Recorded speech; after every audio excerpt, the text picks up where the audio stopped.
L'illusion d'une vie idéale. Lorsque vous entendez parler des villages alpins, vous imaginez immédiatement une photo d'une carte postale, des maisons confortables avec des balcons sculptés, des géraniums brillants sur les fenêtres, des sommets montagneux étincelants à l'horizon et des vaches, paissant paisiblement sur les prairies d'émeraude. Il semble que le temps s'est arrêté ici, et le bonheur ne fait qu'une partie du paysage local.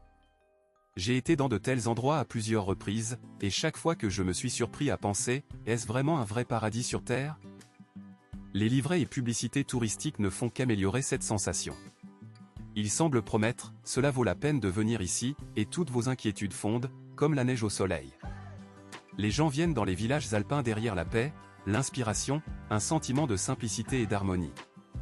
Il est vraiment facile de croire que la vie peut être insouciante et propre en tant qu'air montagneux. Mais derrière cette belle image, cache bien plus qu'il ne semble à première vue. Extérieurement, oui, tout semble parfait, mais chaque village alpin a ses propres secrets, ses propres épreuves et même ses drames. J'ai vu à quel point les réelles passions bouillent derrière la façade de maisons confortables, et l'univers entier d'histoires complexes se cache derrière le calme.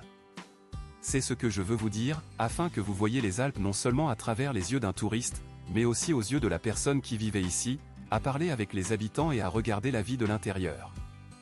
Chapitre 2. Menaces mortelles de la nature. Lorsque vous marchez dans les rues tranquilles de villages alpins, il semble que rien ne puisse déranger la paix ici. Mais en fait, la vie dans les montagnes est un quartier constant avec la nature, ce qui n'est pas toujours amical. Derrière le calme et la beauté, les dangers sont cachés, avec lesquels les résidents locaux sont confrontés d'année en année. Une fois, je me suis retrouvé dans un petit village suisse de Guttentane, où seulement quelques centaines de personnes vivent.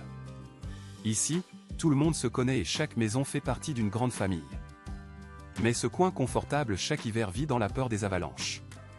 Imaginez, la nuit, de fortes chutes de neige peuvent commencer, et le matin, les habitants se réveillent d'un grondement sourd, cette avalanche se décompose de la montagne et se précipite, balayant tout sur son chemin. Les habitants disent comment parfois ils doivent quitter de toute urgence leur maison afin de s'échapper des éléments enneigés. Pour un touriste, cela ressemble à une intrigue de film, mais pour les gens ici, cela fait partie de la vie quotidienne.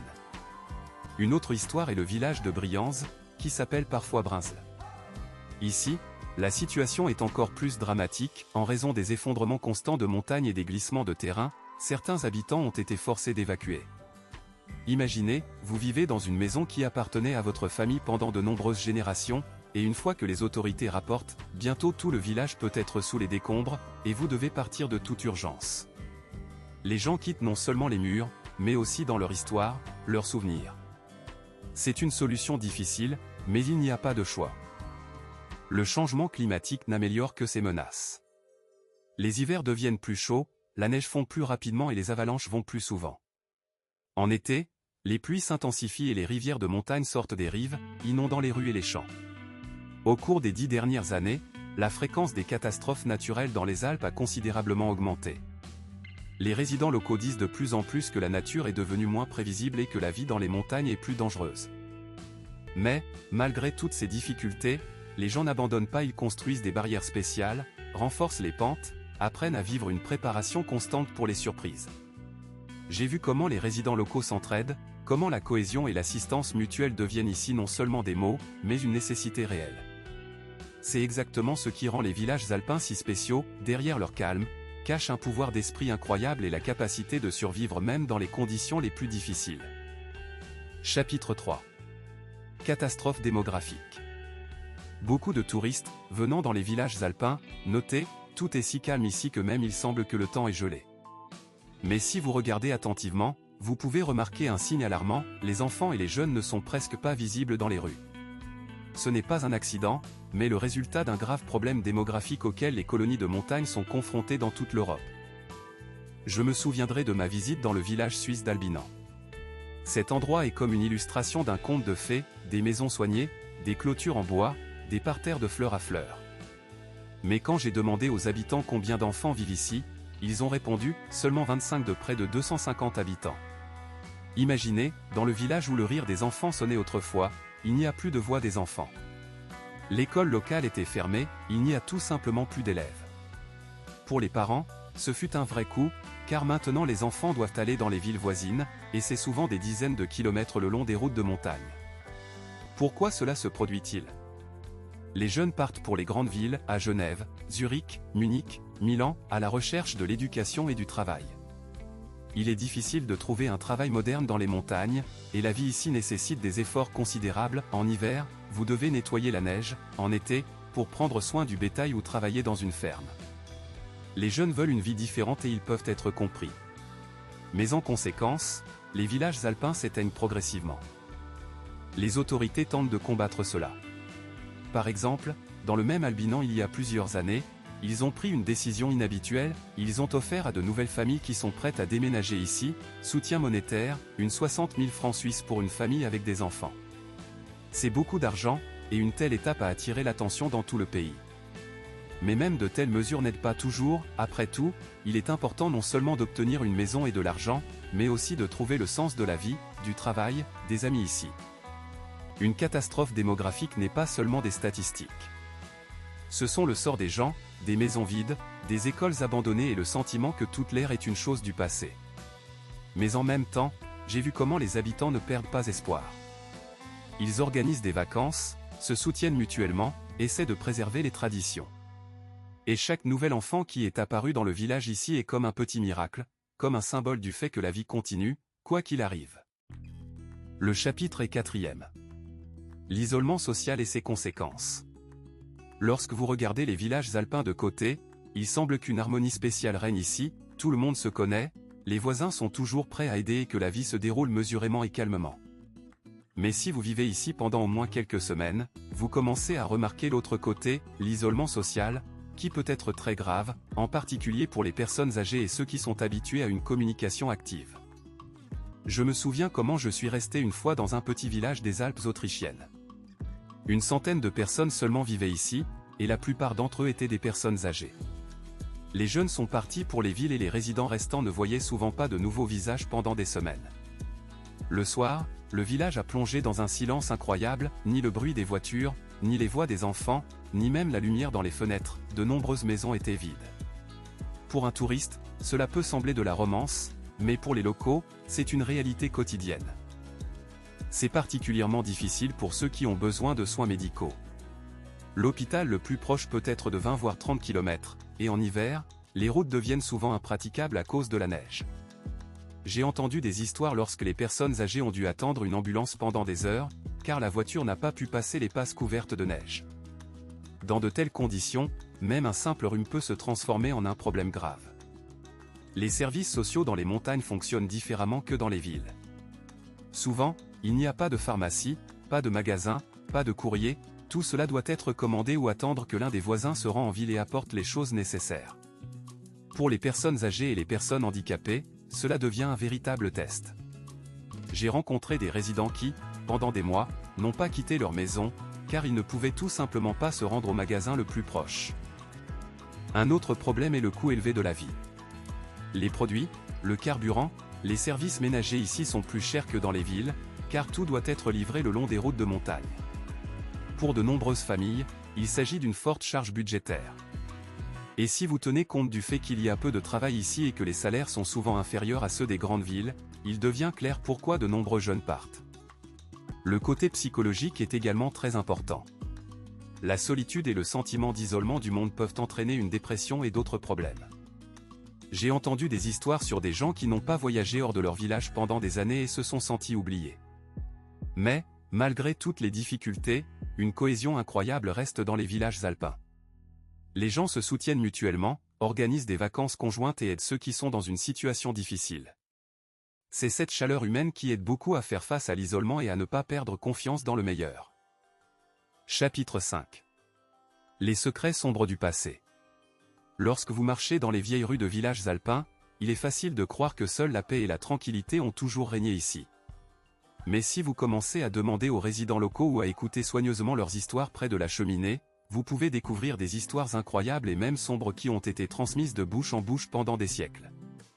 Les Alpes ne sont pas seulement de beaux paysages, mais aussi un endroit où les mythes, les légendes et les événements réels sont étroitement liés. Dans certaines vallées, les traditions sont toujours vivantes sur les sectes mystérieuses et les communautés secrètes qui existaient autrefois dans ces montagnes. Par exemple, ils m'ont parlé d'un fictif, mais très similaire à de vraies histoires, la secte du village de Leviona. On pense que ces groupes se sont rassemblés dans des endroits isolés, ont tenu d'étranges rites et ont gardé tout le district dans la peur.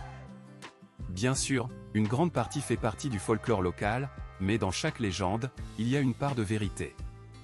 Au siècle dernier, les Alpes ont vraiment trouvé des traces de cultes secrètes, et parfois même des maisons abandonnées entières, où, selon les anciens Timers, des événements étranges ont eu lieu. Il y a plus de vraies tragédies. Dans certaines régions de la Suisse et de l'Italie, vous pouvez trouver des villages enfoncés ou abandonnés. Par exemple, dans la province italienne du Tyrol du Sud, il y a le célèbre lac Resia, de l'eau dont le vieux clocher sort. C'est tout ce qui reste du village de Changuin, inondé lors de la construction d'une centrale hydroélectrique. Les gens ont été contraints de quitter leur domicile et l'histoire elle-même fait partie des légendes locales. Ils disent que la nuit, la cloche appelle elle-même, rappelant le passé. Le folklore des villages alpins est riche en légendes sur les esprits des montagnes, les sorcières, les loups-garous et les créatures mystérieuses, qui vivent soi-disant dans les forêts et les pentes. De nombreux résidents croient toujours aux signes, par exemple, si vous rencontrez un chat noir sur la piste, il vaut mieux rentrer chez vous, et si vous entendez des sons étranges dans les montagnes la nuit, c'est un avertissement de problème. De telles superstitions semblent drôles, mais elles aident les gens à ressentir un lien avec la nature et les ancêtres. Parfois, le passé se rappelle non seulement dans les légendes, mais aussi dans la vie réelle. Il arrive que lors de la construction de nouvelles routes ou maisons, de vieux cimetières, des articles ménagers et parfois des artefacts mystérieux se trouvent, dont l'origine provoque toujours des litiges chez les historiens. Les musées locaux montrent fièrement de telles découvertes et les guides racontent des histoires à partir desquelles la chair de poule longe le dos. Les villages alpins ne sont pas seulement le confort et le calme, mais aussi toute une couche d'énigmes, de drame et de mysticisme. C'est cette combinaison du passé et du présent, de la lumière et de l'ombre qui les rend si attrayants pour les voyageurs du monde entier. Chapitre 6. Crime dans des montagnes sûres. Lorsque vous pensez aux villages alpins, le crime semble complètement impossible. Tout ici a l'air si paisible et sûr que même les portes des maisons ne sont souvent pas verrouillées pendant la nuit. Mais, étonnamment, même dans ces coins isolés de l'Europe, il y a des côtés sombres, et le crime en fait partie. La première chose qui est incroyable, c'est la contrebande. Les Alpes des siècles ont servi de frontière naturelle entre les pays, et de nombreux sentiers de montagne ont été utilisés non seulement par les bergers et les touristes, mais aussi pour les passeurs. J'ai entendu des histoires de résidents locaux sur la façon dont au milieu du tabac du XXe siècle, l'alcool et même l'or ont été secrètement transportés sur des chemins étroits la nuit. Maintenant, les temps ont changé, mais la frontière entre la Suisse, l'Italie, la France et l'Autriche est toujours attrayante pour le transport illégal. Surtout souvent à travers les montagnes, transportent les médicaments et les faux produits. La police détend régulièrement des groupes qui tentent de traverser la frontière en contournant les points de contrôle officiels. Dans certaines régions de l'Italie, en particulier dans les zones montagneuses de la Lombardie et du Piémont, il existe encore des structures de mafia. Ils contrôlent une partie de l'entreprise, s'engagent dans l'extorsion et parfois même lavent de l'argent dans des installations touristiques ou de petits hôtels. Les habitants n'aiment pas en parler ouvertement, mais si vous avez une conversation sur une tasse de café, vous pouvez entendre de nombreuses histoires sur les invités l'étrange et les transactions suspectes. Avec le développement de la technologie, un nouveau problème est apparu, la cybercriminalité. Même dans les plus petits villages, les gens sont confrontés à une fraude sur Internet. Par exemple, les résidents âgés sont victimes de fraudeurs téléphoniques, qui sont représentés par des employés de la banque ou de la police et de l'argent à tirer. J'ai personnellement vu comment une famille a perdu toutes mes économies à cause d'une telle tromperie. Malheureusement, dans des conditions d'isolement et du manque d'information, les gens deviennent particulièrement vulnérables. Parfois, le crime pénètre dans le pouvoir. Dans certaines communes alpines, il y avait des cas de corruption, les responsables ont pris des pots de vin pour la permission de construire ou de distribuer des terrains. Cela conduit au fait que les résidents locaux perdent confiance dans le pouvoir, et les problèmes d'infrastructure et d'utilisation des terres ne sont aggravés qu'eux. Mais, malgré toutes ces difficultés, les villages alpins restent l'un des endroits les plus sûrs d'Europe. Ici, vous pouvez toujours marcher la nuit et ne pas avoir peur pour votre vie. Et les résidents locaux, confrontés à des menaces, apprennent à se protéger et à se protéger, à se réunir dans les communautés et à coopérer activement avec la police. C'est cette cohésion qui aide à maintenir l'ordre même là où il semble qu'il ne peut y avoir de danger. Chapitre 7. Menaces environnementales et dangers cachés. Alpes toujours ravis de leur pureté et de leur beauté naturelle. Mais si vous regardez attentivement, cela devient clair, même ici, la nature est confrontée à de sérieuses menaces, et la vie dans les montagnes est une recherche constante d'un équilibre entre l'homme et l'environnement. L'un des principaux problèmes est le tourisme de masse. Il y a 30 ans, de nombreux villages alpins étaient inaccessibles et inhabités. Maintenant, la situation a changé, chaque année, des millions de touristes du monde entier viennent ici. Par exemple, seulement plus de 2 millions de personnes viennent au Cérébral suisse. Cela apporte des revenus aux résidents locaux, mais en même temps de nombreuses difficultés. Des chemins surpeuplés, des ordures, du bruit, des protèges-prairies et la destruction des écosystèmes fragiles. Dans certains endroits, j'ai même dû limiter le nombre de visiteurs pour maintenir la nature. Par exemple, dans certaines vallées, des tourniquets spéciaux ont été installés et l'accès à des itinéraires particulièrement vulnérables n'a été autorisé que par des enregistrements préliminaires. Une autre menace sérieuse est l'industrie minière. Dans certaines régions de la Suisse, de l'Autriche et de l'Italie, les mines et les carrières travaillent toujours, où ils obtiennent de la pierre, du minerai et d'autres minéraux. Cela pollue non seulement l'air et l'eau, mais change également le paysage, d'énormes travaux apparaissent, et parfois même des zones entières de la forêt disparaissent. J'ai vu de mes propres yeux comment un petit ruisseau a disparu dans l'une des vallées après le travail de la carrière, qui avait déjà arrosé tout le village. Les habitants ont été obligés de rechercher de nouvelles sources d'eau et l'écosystème a été restauré pendant longtemps. La fusion des glaciers est un autre gros problème. Au cours des 40 dernières années, la zone des glaciers dans les Alpes a presque doublé.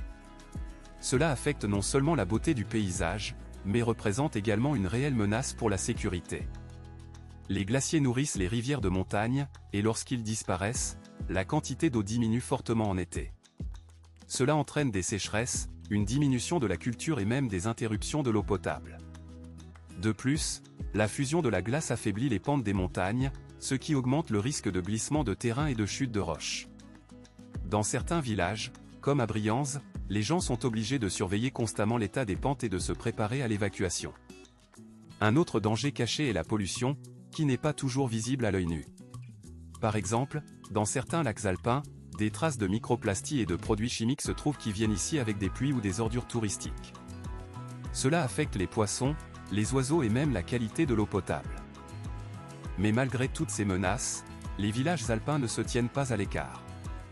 Les résidents et les autorités locales introduisent activement des initiatives environnementales, ils trient les déchets, utilisent des panneaux solaires, construisent des maisons en matériaux respectueux de l'environnement. De nombreux villages participent au programme pour restaurer les forêts et protéger les espèces animales rares. J'ai vu comment les écoliers, ainsi que les enseignants, les jeunes arbres et les agriculteurs passent à l'agriculture biologique. L'écologie dans les Alpes n'est pas seulement un problème, mais aussi une opportunité de changement. Ils apprécient vraiment la nature et comprennent, si vous ne prenez pas soin des montagnes, ils cesseront d'être l'endroit très incroyable où vous voulez revenir encore et encore. Chapitre 8. Dépendance économique et vulnérabilité. À première vue, les villages alpins ont l'air prospères, des rues bien entretenues, de belles maisons, des cafés confortables et des hôtels. Mais si vous regardez plus profondément, il devient clair, l'économie de la plupart de ces établissements repose littéralement sur un ou deux supports, ce qui les rend très vulnérables. La principale source de revenus pour de nombreux villages est le tourisme. Chaque année, des millions de personnes viennent ici, en hiver, pour skier, en été, parcourir les montagnes ou tout simplement profiter de l'air frais. Par exemple, dans le célèbre village suisse de Verbier, il y a jusqu'à 20 000 invités en hiver, bien qu'il n'y ait qu'environ 3 000 habitants permanents. Il s'agit d'un énorme flux de personnes, et cela apporte des résidents locaux, des emplois, du développement des infrastructures. Mais en même temps, le tourisme devient un piège, il vous suffit de réduire le nombre de touristes, et l'économie du village commence à se fissurer aux coutures. Je me souviens bien comment pendant la pandémie de coronavirus, lorsque les frontières ont été fermées, les villages alpins étaient littéralement vides. Les magasins et les restaurants étaient fermés, les hôtels étaient vides et de nombreuses personnes se sont retrouvées sans travail. Même les grandes stations étaient dans une situation difficile, et les petits villages étaient complètement équilibrés au bord de la survie. C'était une leçon alarmante, vous ne pouvez pas vous fier uniquement aux touristes, vous devez rechercher de nouveaux chemins de développement. La saisonnalité est un autre problème. En été et en hiver, la vie bouillonne ici, mais au printemps et en automne, de nombreux villages semblent s'endormir. Le travail devient moindre, le revenu baisse et les coûts de maintien des maisons et des infrastructures restent élevés. Pour les résidents locaux, cela signifie que vous devez économiser, rechercher des emplois en partie ou aller travailler dans les villes. L'immobilier dans les Alpes est une histoire distincte. Au cours des 20 dernières années, les prix des maisons et des appartements ont augmenté à plusieurs reprises. La raison est simple, de nombreux étrangers et résidents de la ville veulent acheter une maison dans les montagnes pour la détente. Cela conduit au fait que les familles locales ne peuvent pas se permettre des logements, et certaines des maisons inactives vides de l'année.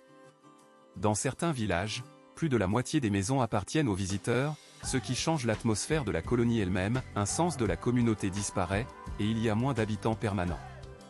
L'artisanat et l'agriculture traditionnelle, qui depuis des siècles ont été à la base de la vie dans les Alpes, se joignent à peine à joindre les deux bouts. Les agriculteurs sont confrontés à la concurrence des grands avoirs agricoles, et les jeunes ne veulent pas poursuivre l'entreprise familiale, un travail trop dur et un paiement trop faible. De nombreux ateliers d'artisanat ferment et des traditions uniques entrent progressivement dans le passé. Mais, malgré toutes ces difficultés, de nouvelles idées apparaissent dans les villages alpins. Les gens ouvrent des fromages familiaux, créent de petits éco-hôtels, développent l'agrotourisme et organisent des festivals de cuisine locaux. De plus en plus de résidents apprennent à combiner les traditions et les technologies modernes pour rendre l'économie stable et intéressante non seulement pour les touristes, mais aussi pour eux-mêmes. Chapitre 9e. Problèmes médicaux et sociaux. La vie dans les villages alpins semble être beaucoup de rêves, de l'air pur, de belles vues, un rythme mesuré. Mais cette idylle cache de graves difficultés médicales et sociales auxquelles les résidents locaux sont confrontés chaque jour. L'un des principaux problèmes est l'accès à des soins médicaux de qualité. La plupart des villages alpins n'ont pas son hôpital ni même un médecin permanent. Habituellement, seul un petit centre médical fonctionne, où un médecin vient de la ville la plus proche une fois par semaine ou deux.